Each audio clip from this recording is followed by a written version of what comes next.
Assalamualaikum warahmatullahi wabarakatuh. Yang saya hormati dosen pengampu Ibu Siti Nurhayati MPD CHKOM serta teman-teman yang berbahagia. Perkenalkan, nama saya Irma Nurmawati dari kelas 1F Prodi PGSD, perwakilan dari kelompok 1 absen 9. Baik, saya akan berpresentasi pada UAS Psikologi Pendidikan. Adapun materi pada kelompok 1 yaitu peran psikologi pendidikan. Dan judul artikel saya pada kali ini yaitu teori belajar dalam psikologi pendidikan. Abstrak. Edward Renday pada tahun 1874 sampai 1949 dikenal dalam psikologi untuk karyanya pada teori yang mengaruh pada pengembangan, pengondisian operan dalam aliran belajar behaviorisme. Sedangkan pengondisian klasik tergantung pada pengembangan asosiasi antara peristiwa.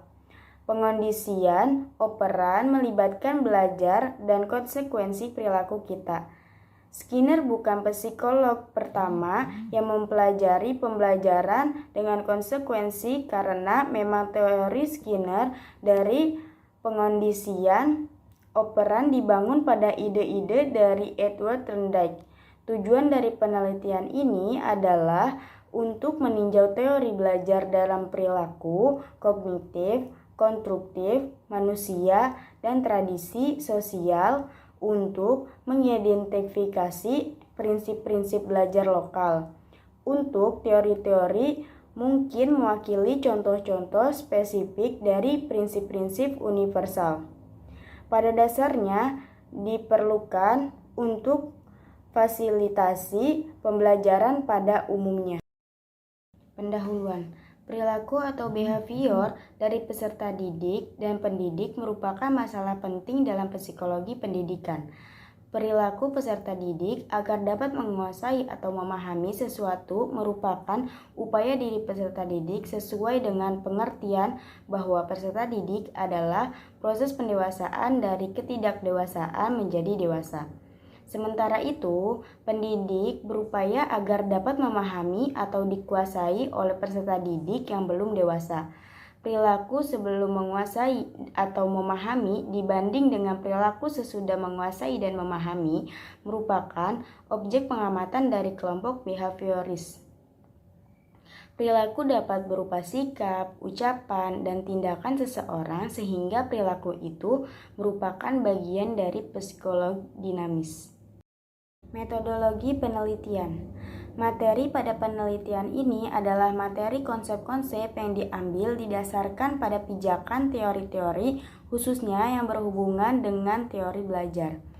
Dan metode yang dilakukan adalah metode kualitatif berdasarkan studi pustaka sesuai dengan tahapan yang terdapat dalam materi. Hasil dan pembahasan. Teori belajar behavioristik adalah sebuah teori yang dicetuskan oleh Gage dan Berliner tentang perubahan tingkah laku sebagai hasil dari pengalaman. Teori ini berkembang menjadi aliran psikologi belajar yang berpengaruh terhadap arah pengembangan teori dan praktik pendidikan serta pembelajaran yang dikenal sebagai aliran behavioristik. Aliran ini menekankan pada terbentuknya perilaku yang tampak sebagai hasil belajar. Teori behavioristik dengan model hubungan stimulus-responnya mendudukkan orang yang belajar sebagai individu yang pasif. Respon atau perilaku tertentu dengan menggunakan metode pelatihan atau pembiasaan semesta. Munculnya perilaku akan semakin kuat bila diberikan penguatan dan akan menghilang bila diberi hukuman.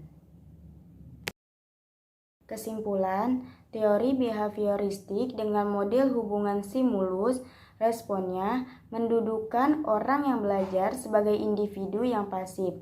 Respon atau perilaku tertentu dengan menggunakan metode pelatihan atau pembiasaan semata. Munculnya perilaku akan semakin kuat bila diberikan penguatan dan akan menghilang bila dikenai hukuman. Sekian presentasi yang saya sampaikan. Terima kasih atas waktunya. Semoga bermanfaat. Kurang lebihnya saya mohon maaf. Wassalamualaikum warahmatullahi wabarakatuh.